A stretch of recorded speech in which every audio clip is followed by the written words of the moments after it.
Good morning children. आज हम आपको गुलमोहर का पाठ 6 शिष्य के गुण पढ़ाएंगे। तो बच्चों ये बताइए, आपको घूमना पसंद है या नहीं, और अगर पसंद है तो क्यों? हाँ, घूमना तो सभी को अच्छा लगता है। क्यों? क्योंकि घूमने से ज्ञान बढ़ता है और हमें नई नई जानकारियाँ मिलती हैं। आपके साथ अगर कोई गलत व्यवहार करता है तो आपको कैसा लगता है? अगर हमारे साथ कोई गलत व्यवहार करता है तो हमें बिल्कुल भी अच्छा नहीं लगता है। अपनी कोई एक आदत बताइए जिससे आप बदलना चाहते हो।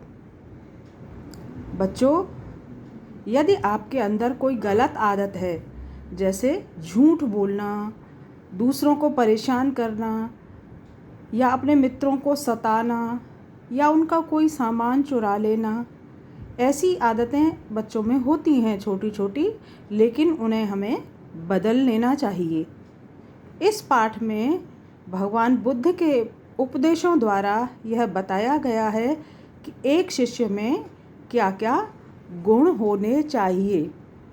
तो बच्चों आइए अब हम इस पाठ को पढ़ते हैं। आप ध्यान से सुनेंगे और इसको समझेंगे।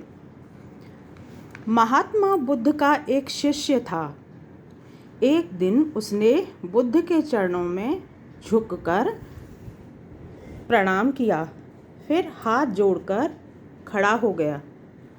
महात्मा बुद्ध ने उससे आने का कारण पूछा। महात्मा बुद्ध का नाम सुना है बेटा? उनके एक शिष्य थे, वो उनके पास आए और हाथ जोड़कर प्रणाम करते हुए बोले, हाथ जोड़कर प्रणाम किया। तब महात्मा बुद्ध ने उनसे पूछा कि आप क्यों आए हैं, क्या कारण है आपका आने का? तब शिष्य ने उत्तर दिया, यदि आप आज्ञा दें तो मैं देश में घूमना चाहता हूँ। उन्होंने गुरु से कहा, यदि गुरुजी आप आज्ञा दें तो मैं इस देश में घूमना चाहता हूँ, भ्रमण करना चाहता हूँ। बुद्ध बोले, अच्छी बात है, किंतु तुम्हें रास्ते में अच्छे बुरे हर प्रकार के लोग मिलेंगे। बुरे लोग तुम्हारी निंदा करेंगे, उस समय तुम्हें कैसा लगेगा? तो गुरु ने कहा, आपको रास्ते में हर प्रकार के लोग मिलेंगे जो तुम्हारी निंदा भी करेंगे, बुराई भी करेंगे, अच्छे लोग भी मिलेंगे। तब क्या करोगे? तब कैसा लगेगा तुम्हें? तब शिष्य ने उत्तर दिया, देखो मैं समझ लूँगा कि वे बहुत भले लोग हैं, भले यानी अच्छे, क्योंकि उन्होंने मुझ पर धूल नहीं फेंकी और मुझे थप्पड़ नहीं मारे। शिष्य ने कहा कि वे केवल निंदा ही तो करेंगे, तो मैं समझूंगा कि वो बहुत भले अच्छे लोग हैं, उन्होंने मुझ पर धूल नहीं फेंकी या थप्पड़ नहीं मारे, मैं उनको अच्छा ही समझूंगा। अब दूसरे पेज पर आइए। बुद्ध ने कहा, उनमें से कुछ लोग तुम पर धूल भी फेंक सकते हैं और थप्पड़ भी मार सकते हैं। शिष्य ने कहा, मैं उन्हें भी इसलिए भला समझूंगा कि उन्होंने मुझे डंडे से नहीं पीटा।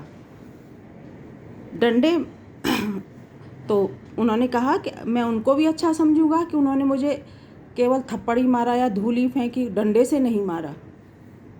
बुद्ध, डंडे मारने वाले भी 5-10 लोग मिल सकते हैं।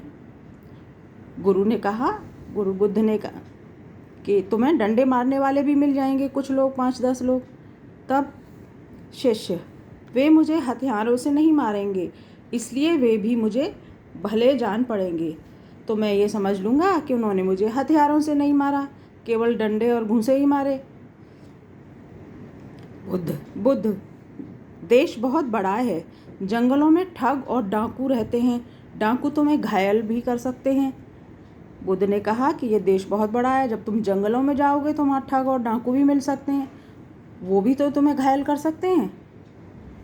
शिष्य, वे डाकू दयालु जान पड़ेंगे। शिष्य कहते हैं कि मैं उनको भी दयालु समझूंगा, वो मुझ पर भी दया करेंगे, क्योंकि उन्होंने मुझे कम से कम जीवित तो छोड़ा। शिष्य ने कहा कि मैं उनको दयालु समझूंगा, दयावान समझूंगा, क्योंकि उन्होंने मुझे जीवित तो छोड़ दिया, केवल वो मार पीट के ही छोड़ देंगे मुझे। बुद्ध, यह कैसे कह सकते हो कि डाकू तुम्हें जीवित ही छोड़ देंगे? वे जान से भी तो मार सकते हैं। तब शिष्य ने क्या जवाब दिया? कोई दूसरा हमें मारे उससे पहले वे मार देते हैं तो यह उनकी दया ही है। वैसे भी सबको एक न एक दिन मरना ही है। तब शिष्य ने क्या कहा कि कोई दूसरा भी तो हमें मार सकता है, इससे तो वो ही मार दें तो कोई बात नहीं है, एक दिन हम सबको मरना ही है। शिष्य की बात सुनकर बुद्ध बहुत प्रसन्न हुए। क्यों प्रसन्न हुए? क्योंकि बुद्ध ये समझ गए कि शिष्य बहुत ज्ञानवान है, इसका मतलब ये घूमने लायक है, ये हर बुराई में भी अच्छाई को ढूंढ रहा है, किसी गलत चीज़ को नहीं देख रहा है बल्कि अच्छाई को देख रहा है, उसमें अच्छाई ढूंढ रहा है। तब बुद्ध ने क्या कहा? अब तुम देश में घूमने योग्य हो। सच्चा साधु वही है जो किसी भी दशा में किसी को बुरा नहीं कहता। तब बुद्ध ने क्या कहा?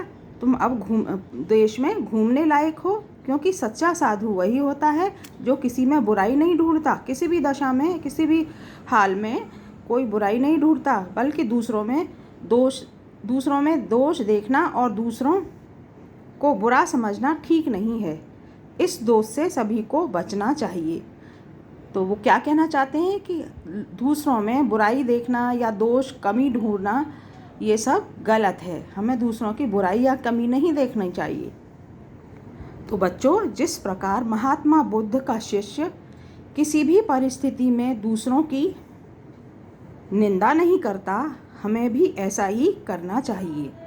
शिष्य ने कभी किसी की कोई निंदा नहीं की, बल्कि उसने बुराई में भी अच्छाई को देखा। यदि हम भी दूसरे व्यक्तियों में दोष यानी बुराई देखने के स्थान पर उनके गुणों को महत्व देंगे तो सब जगह हमारी प्रशंसा होगी। यदि हम भी ऐसा करेंगे कि दोष को न देख करके क्या देखेंगे, अच्छाई को देखेंगे, तो सब जगह हमारी प्रशंसा की जाएगी। हमें भी ऐसा ही करना चाहिए, बुराई पर ध्यान न देकर अच्छाई पर को महत्व देना चाहिए।